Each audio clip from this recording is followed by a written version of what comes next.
All right, fantastic. So everyone can see my screen. Everyone can hear me. Kind of get some type of like thumbs up, just so I know something. Brilliant. All right. So I just want to ask a few questions to get everybody on board. Make sure everyone is listening, paying attention. So I gotta get everyone's face in. So can you just like by a thumbs up or something like that? Do we all believe that the Earth is round here?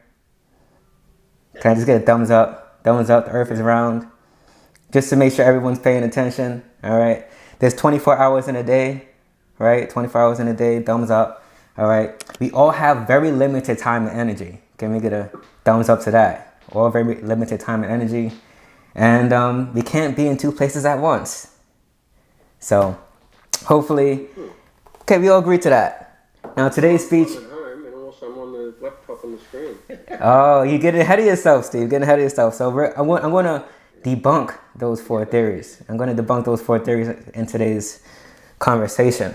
So let me just get started by myself. This is part, at least like most, I'm always usually behind the scenes, behind the camera. I started off in the marketing, digital marketing space.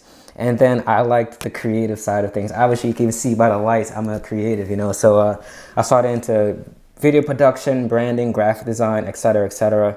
I'm going to skip my intro because I'm going to be talking throughout the whole speech, and obviously like Q&A, you're going to hear more about me. So, but that's me, marketing background, and then I transitioned into the creative side of things. All right, first thing that I want to make very clear is there is a different set of skills for both being a content creator and a content marketer. So we're going to be talking about the process of how to create a video, how to use videos to achieve four things. The first thing is how do you build brand authority? How do you create a community, network with people, and how do you use video production for e-commerce? All right, disclaimer, before we even get started, again, I'm not a lawyer. I'm going to be talking about different things with copyright, with licensing, with consent. I'm not going to give you any legal advice. My advice does not constitute as any legal advice. So just want to talk about those things, but I will be touching about copyright, consent, because those are all integral parts of protecting your content. All right, so let's first talk about how the world is round, right? And I totally disbelieve that the world is a round thing. The world is a circle. I believe the world is very flat. It's very square. And in fact, it can fit in the palm of our hands. You know, we all know this signal right here, this icon. I believe that the world looks like this. It looks like, hey, come on, man. Hey, it looks like this. That's how the world looks now. Everything that we need to learn, to research, to people who we need to connect with. This is how the world looks. And so I want to talk to you about, first off, the benefits of video production, right? So this is how the world looks, you know, this phone, you know, this is what it is. What video production allows you to do, it allows you to connect with people all over the globe in a much more authentic fashion. And actually, all the platforms that we generally use, like YouTube, Facebook, I'm talking about West, YouTube, Facebook, Instagram, all these algorithms actually favor video content. So when you produce video content, you will inevitably have more reach than producing any other type of content. So the first thing I want to talk about is how video production is actually beneficial for you and your brand. One is that the world has now it's now fit into the palm of our hands. What video production allows you to do is connect authentically with people, you know, on this device. Now, okay, we're all, just by a show of hands here, how many of us have our own businesses or starting our own journeys or whatnot, or self-employed? Okay, I see a few fingers, right? And I know, Michelle, you're working on a new book right now, right? Right, and then Jay and Michael, Michael, I'm pretty sure I know you're paying attention. So we all have our own businesses. And usually if you have your own businesses, you say, oh man, there's not enough time in the day. I'm always busy. And this is how I visualize most people in most businesses. And this is how I actually visualize myself. So I'm going to tell you guys a story about what happened to me in 2019. I organize events, and I organized a mastermind, right? And I'm going to talk about that mastermind actually a bit later on in the speech. I organized a mastermind, and I said, I gave out the question. I said, if someone was outside looking in and to give you a perspective of how your business looks. So someone that don't know you and they just looked at you and how your business, they looked at just your business subjectively, right? And someone said, okay, this is your business or this is your venture. If someone was to objectively look at your day-to-day, how would they look at you? How would they view your life? And how would they objectively view your business? And I said, this is how my business would kind of look. It would look like some sort of control room, right? And I'm actually doing in all of these computers, doing all these different things. I'm the video producer, I'm the graphic designer, I'm the accountant, I'm the salesperson, I'm the legal, I'm the customer service, I'm the marketing, I'm the product lead. I'm doing all these different things. And if you are a business owner or you have your own venture, you can probably attest to that you're doing multiple things as a business owner. And so what video allows you to do is something that I'm going to show you via video. What video allows you to do is to be in multiple different places at once. So let me give you an example. Like, for example, I have this conversation going on right now. I'm being recorded. I have 2 cameras. It's video documented. I can take the same conversation, plug it online, and not just the Brooklyn Rotary Club can see it, but the Rotary Club of Michigan can see it. The Rotary Club of Tokyo can see this. The Rotary Club everywhere in the world. And I think that is really the key strategy in pushing out your message. Capturing the message on video and then distributing it to the world. So this right now, I'm with you, I'm speaking with you, I'm talking with you. I have this particular set of clothes on, fresh cut, fresh bowl cut, and I'm here with you right now. But also what's going on at this very single second is that I have multiple people from all over the globe watching any particular video. All right? On my YouTube right now, and depending on if you have a Yoku or whatever, any platform that you choose, at this particular moment it is 8:52 Eastern Standard Time. I know that in China, people are watching my videos. I know it's particularly in Japan, New York, and different time zones. Right now, people are watching my videos. I'm sure of it.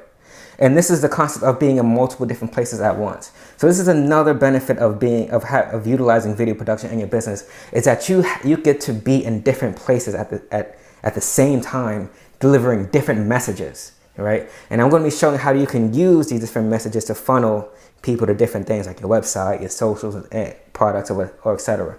But basically, again, I'm here with you, but at the same time have 20, 30, over 50 plus videos going on right now that people are watching. So let's go on to the next slide. All right, how do you produce content? All right, Amadeus, great. I want to do video. How do I actually produce it? So let's talk about self-production, doing videos by yourself. I want to talk about the pros and the cons of it.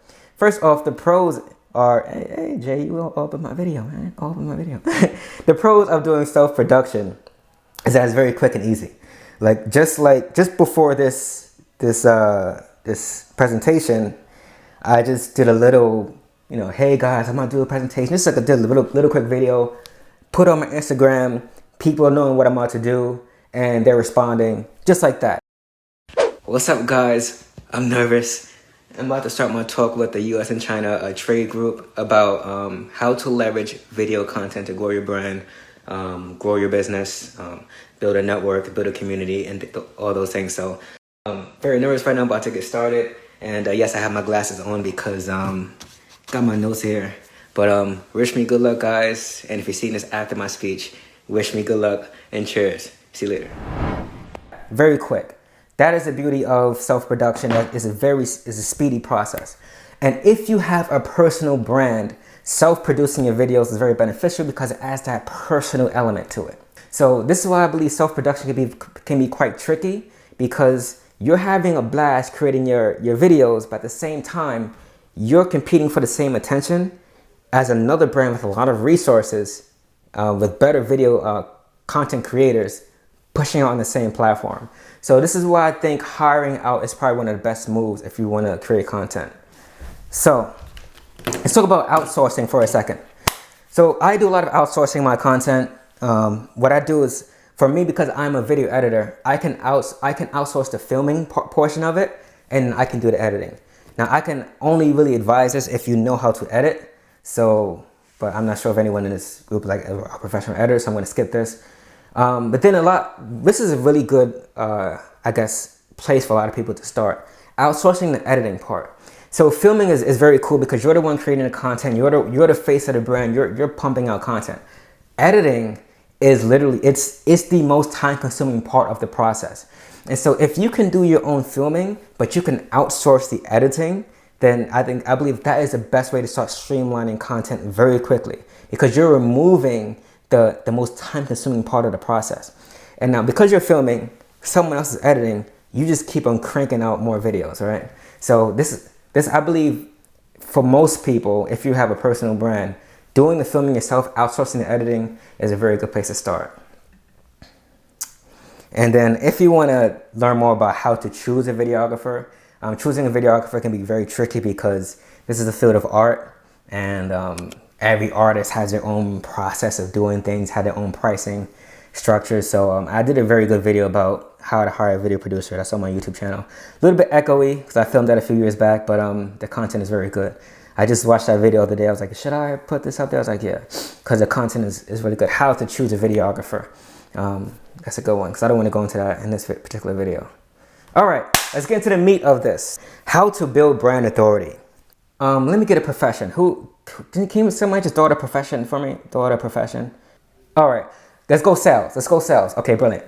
So let's just say you're looking for a sales job, looking for a sales position, or you want to, I guess you have a sales course. Let's just say one of the three scenarios. Here we go.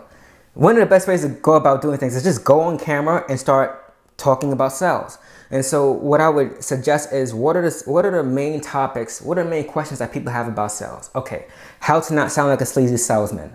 How to follow up on the sales, on how to follow up on a sale with how to be moral and maintain salesmanship.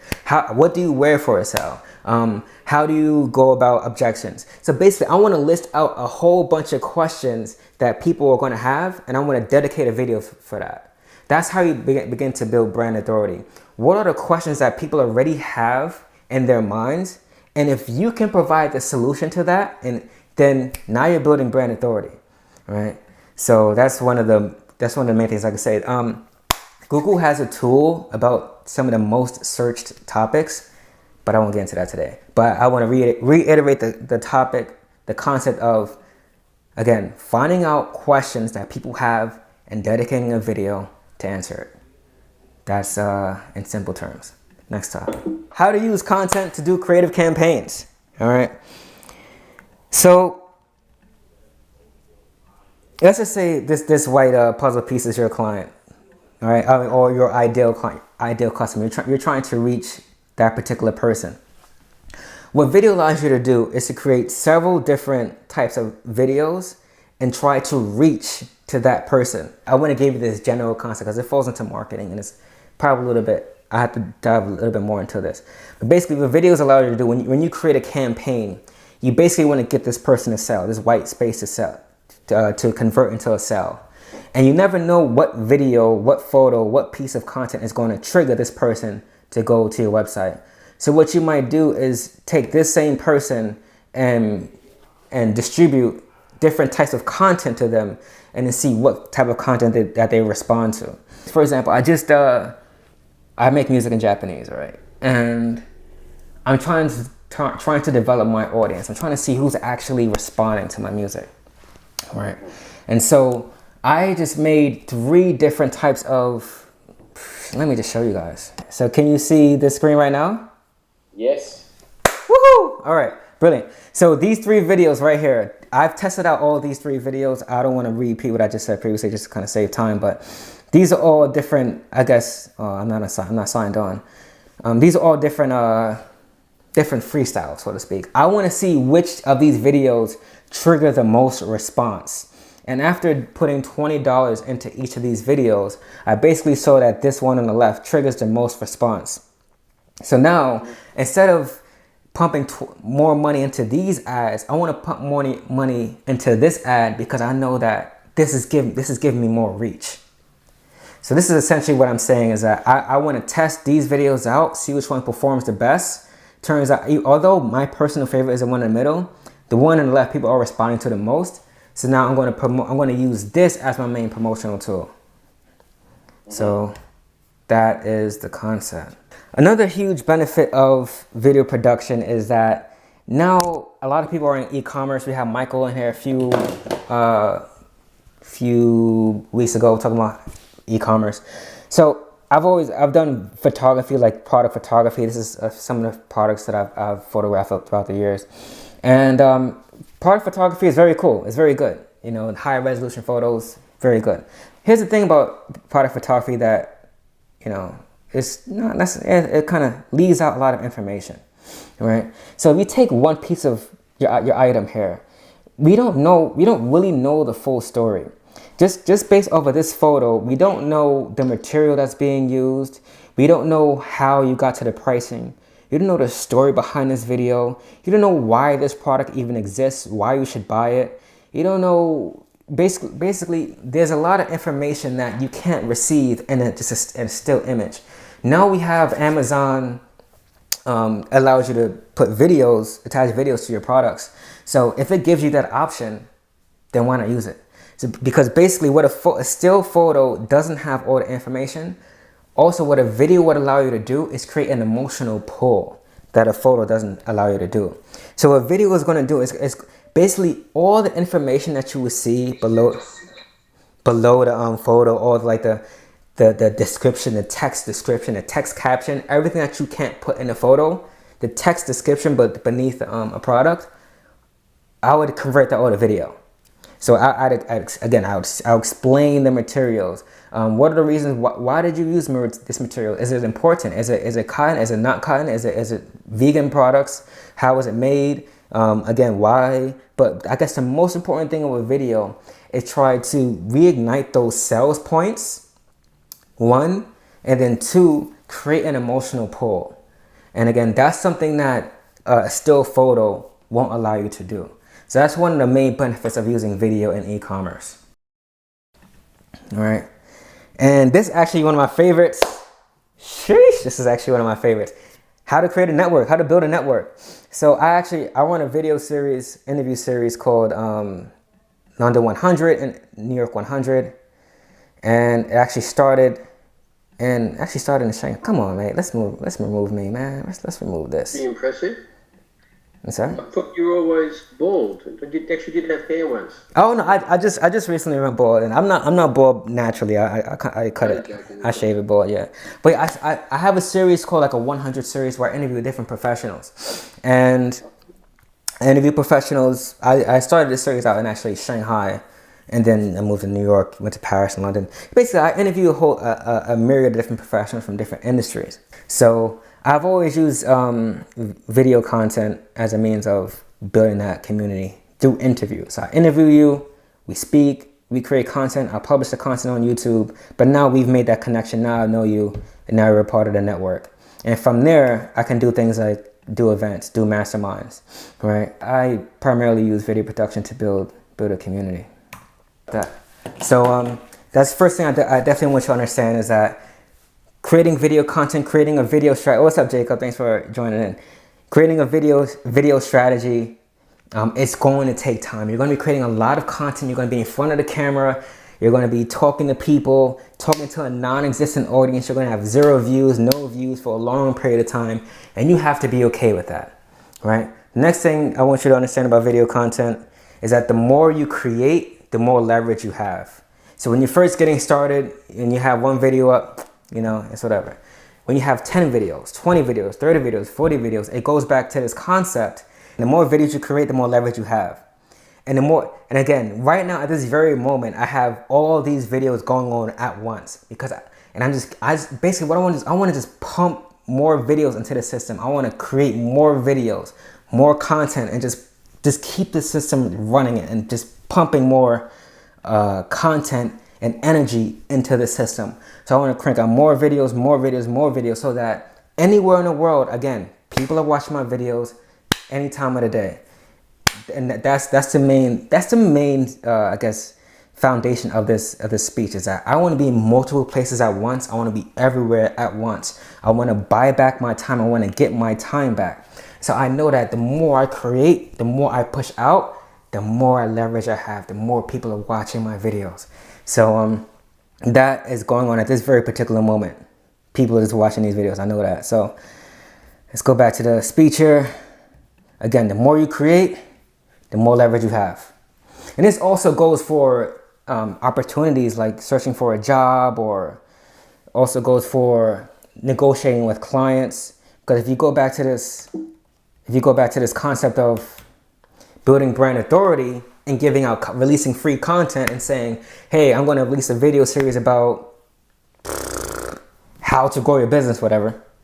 You produce a lot more of these videos, you're creating more leverage. And so when it's time for example, when it's time for me to negotiate with a client, they want these free services, they want cheap services. I say, listen, I produce enough free services on my YouTube channel.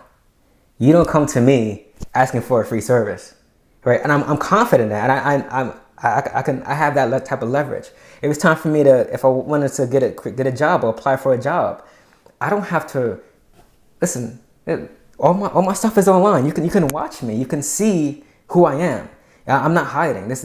Everything's online. I have leverage when I enter a business meeting, when I enter a client meeting, because everything's online. So again, the more videos you create, the more leverage you have. I want to talk about legal for a second, and this is part where I have to say I'm not a lawyer.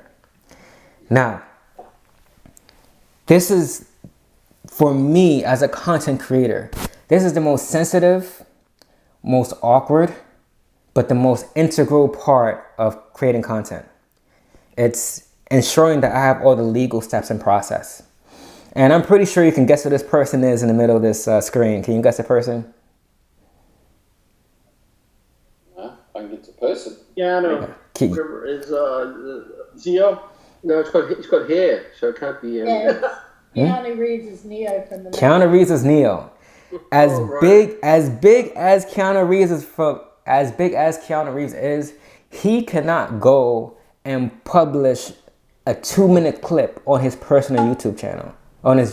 He cannot publish a 3-minute clip from the movie and put on his Instagram, right? Just because, and what people don't understand is that just because you are a subject in the video, just because you are a part of the video, doesn't necessarily make you the video creator, the content producer. Most importantly, just because you're in the video doesn't make you a content owner. A lot of people think that just because they're in the video, they have all this rights to do whatever they want. Where if you want to create a brand, if you want to create a brand where people are following you, and you're not having all these duplicates running around the place, you create a video, next thing you know, you see it on all these different platforms. If you want to maintain the integrity of your brand, you want to ensure that all of your content is yours. And when you involve other people, you want to make sure that you have proper consent. As a content creator, everything that I've said beforehand, everything I said before this about producing content, leveraging a brand, the moment that you start involving other people, or even for yourself, you want to make sure you have all of your content owned by you. And that means, again, getting consent to film forms, getting consent to publish forms, and just making sure you have the legal documentation right, and make sure you own all the work that you create. Because again, like I said, just because people are in the video, they think that they own it, and that's not the case at all. So I want to know that part home, because it's very near and dear to me. The more serious I get about video content creation,